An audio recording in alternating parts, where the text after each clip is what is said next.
अस्पताल की वेटिंग में इंतजार करते करते नहीं मरेगा।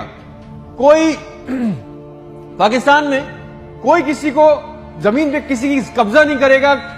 आइंदा इंसाफ के लिए कोई बार बार कोर्ट कचहरी के चक्कर नहीं लगाएगा। आप हमसे ये कमिटमेंट कर लें, लिख के दे दें, वादा कर लें, आपको हमसे जो गारंटी चाहिए, जो वोट चाहिए, जो आपको हमसे सपोर्ट चाहिए, हम आपके लिए करने को तैयार है। कोई औरत लिख के दे दें कि आज के बाद नहर में अपनी बच्चियों के साथ नहीं कूदेगी क्योंकि उसके पास रात के खाने के पैसे नहीं है। कोई बेकसूर जेल में नहीं सड़ेगा। हमारे पासपोर्ट को दूसरे मुल्कों में इज्जत मिलेगी, आजादी इजहार का हक होगा। कोई बेटा बगैर वजह के आधी रात को अपने घर से उठा के लेके नहीं जाया जाएगा और बताए बगैर।